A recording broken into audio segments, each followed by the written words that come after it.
241102 question పై గౌరవ HRD minister గారిని వివరణ ఇవ్వాల్సిందిగా కోరుతున్నాను.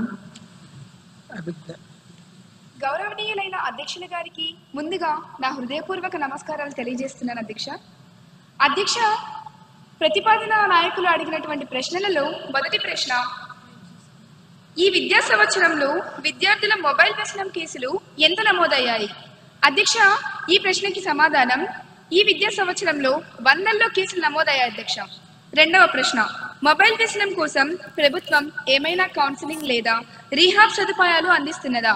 అంటే ప్రత్యేక రీహాబ్ అంటూ ఏం లేదు అధ్యక్ష, కాకపోతే ఖచ్చితంగా కౌన్సిలింగ్ అనేది అందిస్తున్నది అధ్యక్ష. మూడవ ప్రశ్న, ప్రత్యేక రీహాబ్ సెంటర్లు లేకపోతే డిజిటల్ డి అడిక్షన్ సెంటర్లు ఏర్పాటు చేయాలనే యోచన ఉందా అధ్యక్ష? ఖచ్చితంగా ఉంది అధ్యక్ష, మాకు అటువంటి ఆలోచన ఉంది.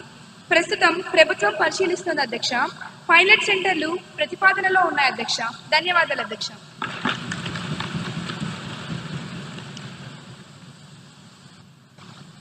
గౌరవ ఎమ్మెల్యే కుమారి నిహారిక గారిని సప్లిమెంటరీ క్వశ్చన్ కి అనుమతిస్తున్నాను.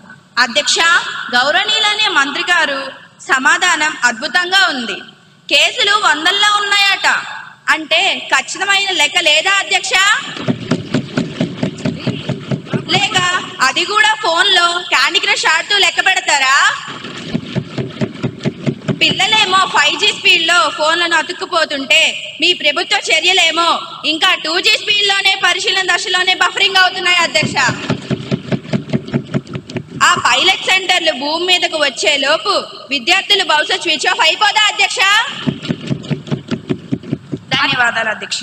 అధ్యక్ష, గౌరవ సభ్యులు సాంకేతిక గురించి 5G గురించి బాగానే మాట్లాడారు అధ్యక్ష.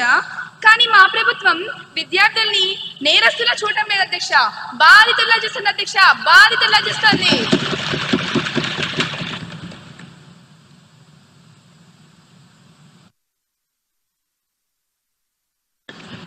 అసలు లెక్కలేవి 100లో అంటే సమాధానమేనా అధ్యక్ష? దాట వేయకండి. పైలట్ సెంటర్లో ఎప్పుడు వస్తాయి? డేట్ చెప్పమనండి అధ్యక్ష. చెప్పండి. Silence silence. సభ్యులందరూ సభా గౌరవాన్ని కాపాడాలని కోరుతున్నాను. అధ్యక్ష, బాగా వినమనండి అధ్యక్ష. పిల్లల చేతిలో ఫోన్ ఉంటే అది మొబైల్ వ్యసనం అంటారు.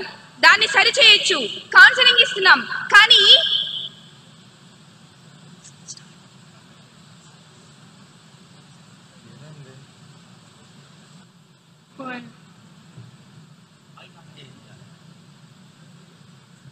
అధ్యక్ష, మా మైకులు కట్ చేశారా? మళ్ళీ కదలే. యాక్షన్ ఎప్పుడు? యాక్షన్ ప్లాన్ ఏది? కానీ ప్రభుత్వం ఏం చేసినా గుడ్డిగా వ్యతిరేకించే మీ మైక్ వ్యసనానికి మాత్రం ప్రపంచంలో ఏ రీహాబిలిటేషన్ సెంటర్ మందు కనిపెట్టలేదు అధ్యక్ష. పిల్లలకి కౌన్సిలింగ్ పనిచేస్తుంది.